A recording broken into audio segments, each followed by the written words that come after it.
Kumar, serial number 21, and the topic sliders versus tensioners, immediate effect of tibial nerve neurodynamic mobilization on vibration and temperature sessions in asymptomatic subjects, a randomized controlled trial.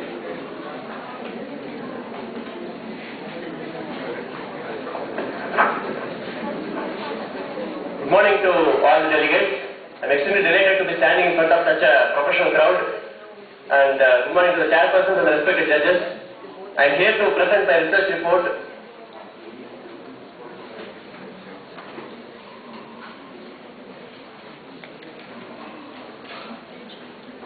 on sliders versus tensioners. Just a minute. Okay, sliders versus tensioners, immediate effects of tibial nerve neurodynamic mobilization on the vibration and temperature thresholds in asymptomatic subjects as a randomized control trial. I acknowledge the support given by all the fellow people around me. Neurodynamics and nerve mobility has been increasingly been identified in musculoskeletal and manual physical therapy practice. Nerve mobility, nerve symptoms, and assessment and treatment has been commonly been identified. And studies have been trying to relate the two attributes, that is the neuromechanics and the neurophysiology. Neuromechanics is the nerve mobility, where neurophysiology is the nerve conduction. Okay, nerve conduction. So they are trying to relate both the studies. And these studies are predominantly found in carpal tunnel syndrome and the upper extremity disorders. It was not available in the lower limb. And neurophysiology was conventionally measured using nerve conduction studies. But later, quantitative sensory testing, quantifying the sensation of a patient in terms of vibration thresholds, was found to be more reliable and valid compared to the nerve conduction studies. Recently, the terms were introduced by Michael Shacklock, who is a neurodynamic authority on sliders and tensioners, because neuromechanically these two techniques are different. The sliders involve mobility of the nerve on the interface, where the tensioners involve increasing the intraneural tension. The statement of the problem, tensioner techniques have been conventionally studied in assessment also and also in treatment. Comparing both the techniques, sliders and tensioners could not be found except for one study on diagnostic ultrasound in upper extremity, but not in the lower limb. Purpose of the study is to compare the equilibrium temperature of the sliders and the tensioners on the vibration and the temperature thresholds in asymptomatic subjects. I hypothesize that the two techniques will be definitely different because neuromechanically these two are different, so neurophysiologically they have to be different. The procedure involved the subjects being contacted and explained about the purpose of the study and getting a written informed consent by incidental sampling. And then the persons who agreed to participate were screened for their criteria, which they were asymptomatic. That means no history of any kind of lower extremity musculoskeletal or neurological symptoms and also low back symptoms. Those who had a diagnosed medical or other mechanical problems like trauma or dislocation were excluded. And then the side of selection, the lower limb, right and left, were done using the simple random sampling, that is the toss of a coin, Lot's method. And then the treatment allocation was done. First I choose the side, for example right side or a left side of the patient. Once I choose the right side which I am going to treat first, then I do a method of randomization called as the block randomization to achieve equal treatment allocation to get for the control side, which will be receiving the tensioner technique because tension technique was commonly used. So I kept in the control group and the slider technique was applied to the experimental side. So if I choose the right side first, the patient is going to be intervened, and if he is in the experimental group, the right side will be given slider technique and the other left side will be given the tensioner technique. And then the control side and experimental sides were there, so they were given the intervention of slider technique and the experimental group received the tensioner techniques. Immediate effects. So the technique were administered in one session, one single session. The data was collected pre the session and then post session, immediate post session and then post 5 minutes following the treatment. The 3 levels of measurement. So interventions were, you start from the ankle plantar flexion and knee extension to ankle dorsiflexion and knee flexion. This is a combination of what is called as the two-ended slider techniques for the nerve mobilization. The other technique, the tensioner technique, is plantar flexion, knee flexion to ankle dorsiflexion and knee extension, where you are stretching the nerve at both ends. Okay, two-ended tensioner techniques. You can see that slider technique and tension technique. I'll show the video in the end of this. Okay. And the data are analyzed using repeated measures and analysis of variance, because 3 levels of measurement, pre, post and then post 5 minutes, and comparison of both the sides, control side and experimental side, for the variables of vibration thresholds, heat thresholds and cold thresholds. 3 variables which are continuous variables. At 95% confidence interval using SPSS 12.0.1. And we found the results. You can see that immediate reduction in the vibration thresholds, and then it is restored within the 5 minutes. Okay, the following in the 5 minutes measurement.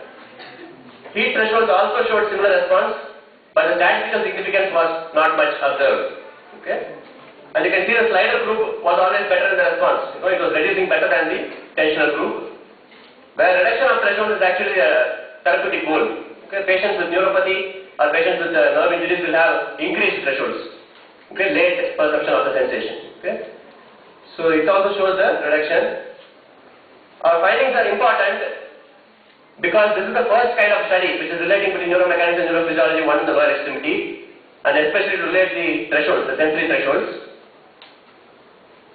The study involved observer blinding. Okay, the data was collected by an independent person who did not know which side what intervention was given. Okay, so it was having some high internal validity. But external validity was limited because the study was done in asymptomatic subjects. You need to do on neuropathic pain populations to see whether it is applicable in those populations. And sample size was also 118. It could be increased because in the asymptomatic subjects we could do on more sample size. And only immediate effects were seen, not the long-term effects. Different dosages could be compared. Okay, so there are some implications of practice when we think of a patient or a subject who is having an altered vibration thresholds, okay, some neurophysiological problem, or a sensory deficit. The comparison, that is especially the choice, could go more to a slider technique which is less harmful than the tensional technique, but still we did not analyze the harms, but the effects on the thresholds have been favorable in terms of the sliders. Research further studies are needed in comparing with the patient populations and also on different dosages, and also for long-term effects. Further studies are needed. So TPL slider technique reduces the vibration thresholds significantly better than the tensional technique in the asymptomatic subjects who have been studied. And clinically, the slider techniques also reduce the heat thresholds and increase the cold thresholds. The response was different between the heat and the cold thresholds in the subject, but both analytically they were not statistically significant. Okay. And thankful to these authors for their wonderful references. You contact me for the references, I will send you the PowerPoint. Okay? Don't worry. The list of references stating on neuromobilization. It's a lot of evidence, actually, evidence-based practice. Okay? And more important than the presentation is something to ponder, thoughts for what to do, actually, which I found from various other sources whom I acknowledge. Okay? So you are actually open to read through it. I'm not going to read it, okay, because they are so beautiful when you read it yourself, okay? And try to incorporate this. It's a suggestion actually, okay, I'm not enforcing anything. The earlier slide was for students, okay, the 4 points, and the coming slide is for teachers, okay? And the next slide, the next point is going to be for all the physios who are sitting here. The most important is, think about that we are product of the past and try to see for encouraging your juniors. Wish you all very good luck for the new year. Thank you so much.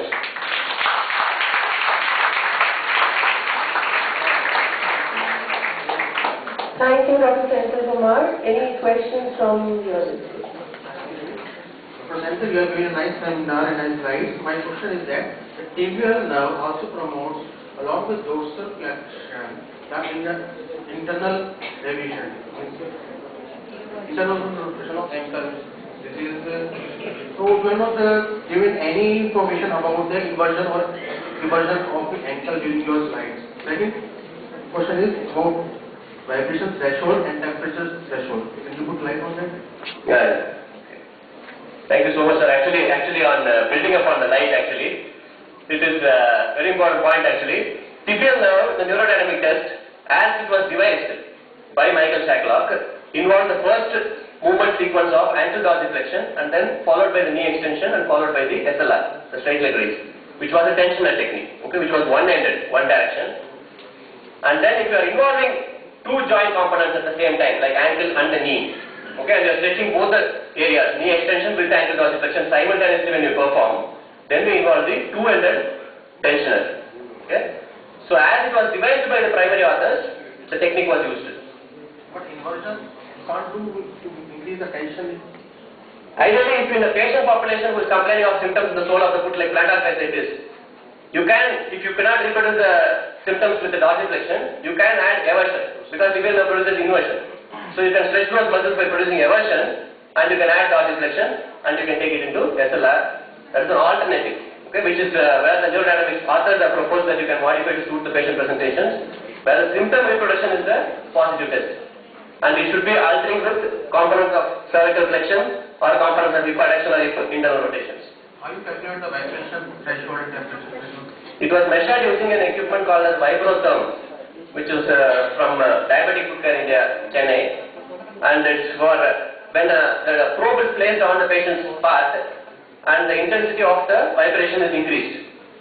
The patient is instructed to point out the onset of the perceived sensation. So once the patient feels the sensation, what value comes? Because digitally this comes. So it is just recorded. And only one trial was taken. Okay? And it was taken by the same independent observer for whom we have done the intra-rater reliability. We have not done the inter-rater because we didn't involve multiple observers. Only one intra-rater. And for the heat threshold, there is a temperature probe, a different probe. If you use, when you keep the heat settings, it keeps on increasing the temperature as we adjust the norm. So the degree where the person perceives as a heat is noted as the heat threshold. And after giving instructions to the cold threshold, again, when you press the knob, the temperature actually reduces in the probe. So that is again noted as the cold thresholds.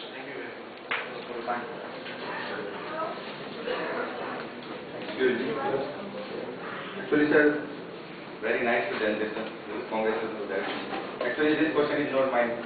Actually, ये question doctor Sinha sir का उन्होंने सुबह पूछा था किसी से. Explanation नहीं मिला इसलिए मैं आपसे फिर पूछ रहा हूँ. पूछे. उन सर ने पूछा था कि भी presentation था कि simple random sampling. What is the means of simple random sampling? Actually, a very important research methodology question. You know, it's told as simple random sampling, and everyone is making it complex. Okay, and the most difficult thing in life is to make things simple. Actually, okay. And what is simple random sampling is? Sampling means out of the population I take a study group. Okay? Randomization means of the population I am giving a different treatment options. Okay? Simple random sampling of all of you who are sitting approximately from 286, you know, if I am assuming. Okay? And then I put 286 chits in numbers 1 to 286.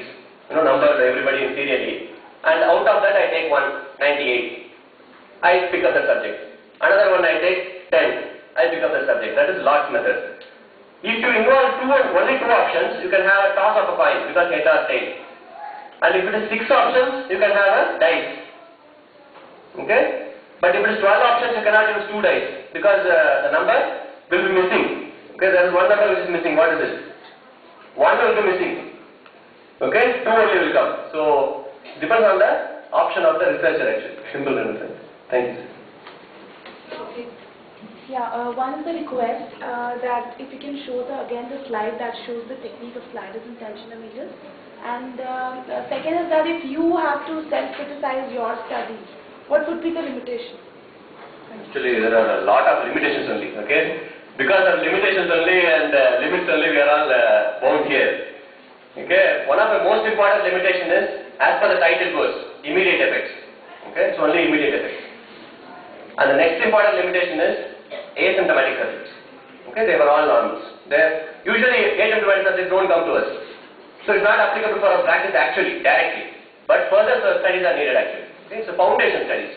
Because it's the first of its kind, it's the basic data has to be maintained. Normals, it is being saved. Then we can use it on patients. Okay, it is something of a level by level research. Okay, so that was an effort. And sample size was another limitation, the less one. And then the subjects were not medically screened. So sometimes they may be having subclinical problems. Okay, even nerve mobility changes because of aging. Okay, they may not have any symptoms, but mobility could change or conduction could change because of metabolic or because of toxin induced. Okay, multiple causes. So that and all was not investigated as part of the study. We did only symptomatic as per the reporting symptoms based on their history whether they had symptoms or not. We didn't do objective examination to rule them that they are actually normal or not. Because we can see that 98% of all of us will be subclinically abnormal. It is like it. So those are the limitations. And just one more question from the audience. Said that yes, you will be showing the video data. Yeah, it's with the person of the permission of the chairperson. Okay, if she uses the time definitely, or after the last presenter is presented, if madam is giving the permission. Okay, I will definitely show you the video. Okay. Dr. Senthil, just one more question and then You just not included inversion for the tensioner or slider also? See, the inversion component was not included for both the groups, sliders or the tensioners. But if you used it for tensioner, it could have reproduced symptoms. But in the sliders, it may not have, and sliders will have quite a greater excursion of nerves. So it would be better to include for sliders. Obviously, if the patient had symptoms, okay, we could have included inversion to see whether it reproduces symptom. All the subjects were asymptomatic actually. Otherwise, we can definitely use it as per the judge, one of the judges, he was recommending, okay? We should use. Right. We limit the questions here. If your Dr. Senthil is here, so all of you can ask your questions after this session. Dr. Senthil, very commendable piece of research. You use the consult statement. You haven't lost people to follow up, so that's very commendable. My only question to you was that although you use these very fancy gadgets for measuring sensory thresholds, is there any way to validate these gadgets? Like, is there a gold standard, and these gadgets that are being manufactured in Chennai, have they been validated against the gold standard? These quantitative sensory testing have been continuously being revalidated, like periodically, according to the age and also the change in the tradition. See, for example, our culture, habits, everything will have an influence on the nerve conduction, our lifestyle, so many variabilities are there. So the vibration thresholds and about the sensory thresholds of the three, vibration, heat and the cold thresholds, vibration thresholds are the single most which have been considered as the accurate depiction of a level of a nerve injury. No, my question was, have these gadgets, the ones that you use as measuring tools, have they been validated? The manual says it was validated in the study in Chennai. That is the only thing, but I did not do it myself, comparing with the gold standard. Presently, as nerve physiology, the gold standard is nerve conduction studies, which is the sensory nerve and the motor. You referred to a study which validated this instrument with that, with the NCB. The comparing of both the measures, like sensory and motor nerve conduction velocities versus the quantitative sensory testing, which was done in the pain journal. Okay, that's one of the references. Yes. Right.